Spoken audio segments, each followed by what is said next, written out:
Bonjour et bienvenue sur les vitamines du royaume pour ce dernier témoignage de la foi. Avant que je vous le livre, j'aimerais vous dire que c'est pour la gloire de Dieu et que moi je suis un homme comme vous et que ma femme est une femme comme toutes les dames.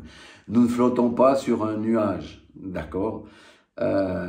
Mais ce que vous allez entendre est vraiment quelque chose d'extraordinaire et j'aimerais, le message que je vais faire passer avant que vous entendiez ça, c'est la foi.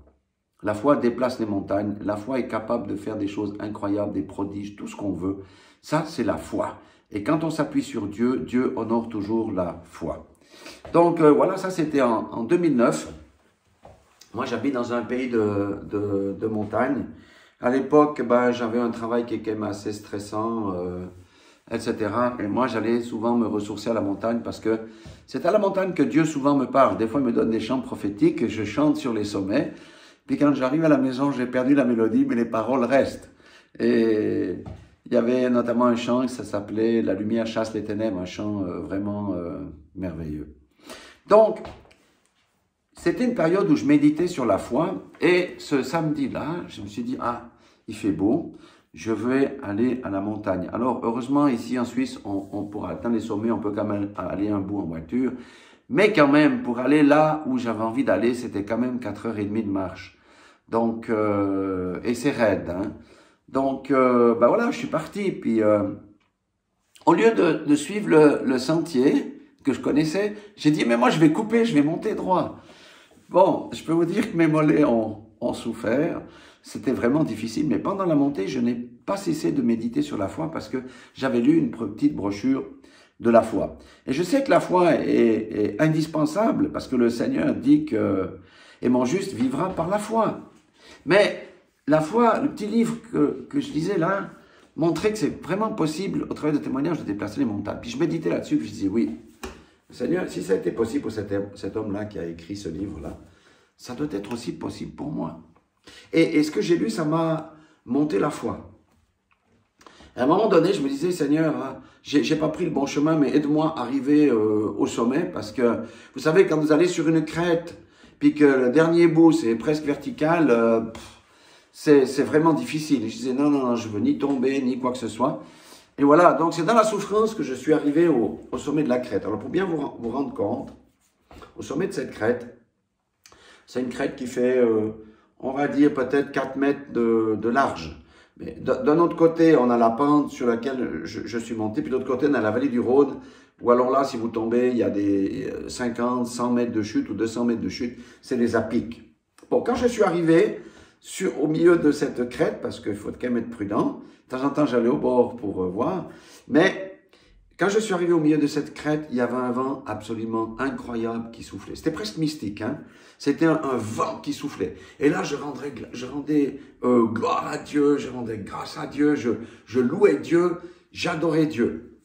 Et dans cette atmosphère, je me tourne vers la vallée d'où je suis monté et je vois un point au milieu de cette vallée, ça devait être un oiseau. Et le Saint-Esprit me dit, appelle cet oiseau. Alors, vous savez comment on est. Enfin, comme moi, j'étais comme ça. Je me tourne, puis je dis, bel oiseau, viens vers moi. Le Saint-Esprit me dit, non, c'est pas comme ça, c'est pas comme ça qu'on doit appeler. Je me retourne vers l'oiseau, j'ai dit, au nom de Jésus, je te commande de venir vers moi. Voilà, puis j'ai regardé.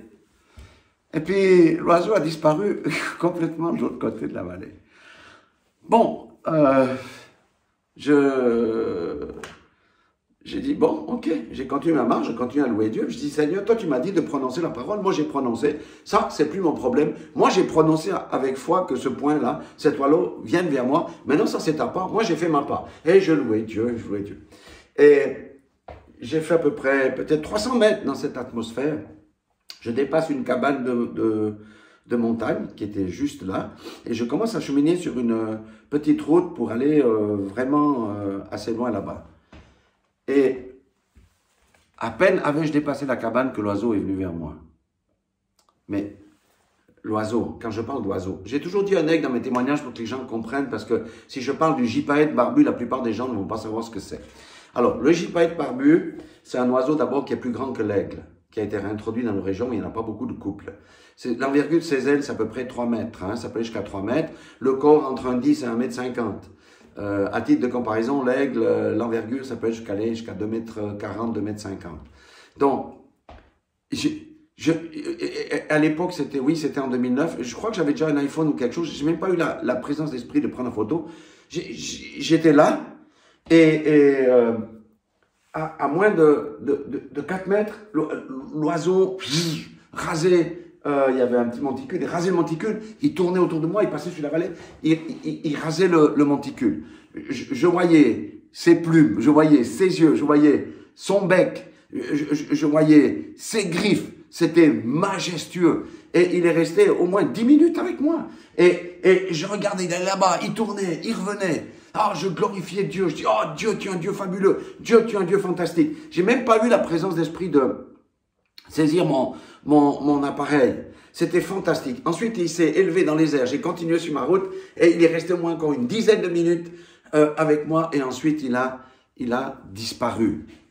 Alors, pourquoi je vous parle de ça? C'est pas parce que je suis un homme extraordinaire. Non. C'est pour vous montrer que la foi, Dieu nous teste par rapport à la foi. Et je suis sûr qu'il va accomplir quelque chose avec moi par rapport à ça.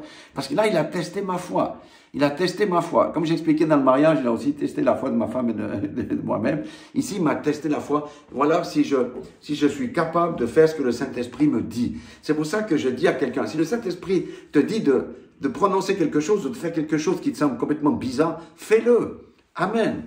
Je me rappelle, j'ai prononcé avec force et vigueur au nom de Jésus-Christ, je te commande de voler vers moi. Et le truc a disparu. Et après, j'ai dit au Seigneur, Seigneur, non, ça, moi, j'ai fait ma part, c'est à toi. Et ensuite, l'oiseau est venu. C'était juste majestueux. C'est comme si je suis en Afrique, puis j'ordonne, je sais pas, un lion qui est au loin de venir vers moi, il vient vers moi, il reste avec moi, il tourne, et il s'en va. Je veux dire, c'est la puissance de la foi, c'est la puissance de la parole qui sort. Dieu est un Dieu de création. Il nous a donné la parole créatrice. C'est pour ça qu'on peut chasser les démons. C'est pour ça que on prie pour les malades. C'est pour ça qu'on fait toutes ces choses avec la parole. Et celui qui a compris comment on prie, il prie avec la parole de Dieu, sur les versets bibliques. Et la chose se réalise. Alléluia. Et quand Dieu montre à quelqu'un quelque chose, il faut qu'il fasse la chose que Dieu lui a montrée. C'est un test de la foi. Certains ne comprennent pas ça, ou ils estiment que c'est c'est pas possible. Parce que quand on regarde avec les yeux, est-ce que vous pensez que, au départ, j'aurais pensé que je vais monter au sommet de la montagne, le premier oiseau rapace que je vais voir, si j'en vois un, je vais l'appeler, il va venir vers moi. Non, c'est pas possible. C'est Dieu qui fait ces choses-là. Et je vous dis, c'était tellement extraordinaire. Et des fois, vous voyez, dans ma vie, j'ai tellement des témoignages de foi que des fois même je doute. Des fois même je doute. Alors, c'est bien de se rappeler tout ce qu'on a vécu par la foi avec le Seigneur, parce que ça nous permet d'attaquer d'autres montagnes, de relever d'autres défis et de lutter contre le royaume des ténèbres. Parce qu'il y a une parole qu'on doit saisir avec foi, hein. C'est le chant prophétique que le Seigneur m'avait donné à la montagne. La lumière chasse les ténèbres. Et si le Seigneur a dit, vous êtes la lumière du monde, je suis la lumière du monde, vous qui m'écoutez, vous êtes la lumière du monde, et la lumière chasse les ténèbres. Alléluia. C'est pour ça que nous devons dégager quelque chose autour de nous. Bien entendu, il ne faut pas vivre dans la compromission. Si on est dans la compromission, on a les ténèbres en nous, et les ténèbres ne peuvent pas chasser les ténèbres. Voilà ce que je voulais vous partager. Je vous le dis, il n'y a rien d'impossible à Dieu. Il n'y a rien d'impossible à Dieu. Dieu, en fait, vous savez, dans la vie, on a plein de portes. Il y a des portes où c'est marqué. Il y a des portes qui te disent emploi, mariage, qui te disent enfant, qui te disent des tas de choses. Et puis, il y a des portes où c'est marqué impossible. Il y a le nom de ce que vous recherchez, c'est marqué impossible. Sachez que Dieu est le Dieu des impossibilités et Dieu apprécie travailler sur les portes où c'est marqué impossible parce que lorsqu'on le met vraiment, on le porte, notre Seigneur, on lui dit, Seigneur, à l'homme c'est impossible, mais à toi c'est possible, ouvre cette porte. Et par la foi, je vois déjà que cette porte va être ouverte, et cette porte-là va être ouverte, et le Seigneur va l'ouvrir. Alléluia. Bon, je ne veux pas trop prêcher longtemps là-dessus, juste pour vous dire que foi et obéissance, hein, ça marche ensemble avec deux jambes. Foi et sanctification, c'est aussi deux jambes, parce que nous savons que Dieu n'exauce pas les pécheurs. Voilà, soyez tous bénis, soyez raffermis, cherchez la face de Dieu, priez avec conviction, avec foi, prononcez, utilisez votre bouche, et vous verrez des choses qui vont changer dans votre vie. Soyez tous bénis dans le nom puissant de Jésus-Christ de Nazareth. La gloire à notre Dieu qui est le Dieu des impossibilités, le Dieu des miracles, le Dieu des prodiges, le Dieu de la guérison. Oui, le Dieu auquel rien ne résiste. Soyez tous bénis dans le nom puissant de Jésus-Christ. Amen.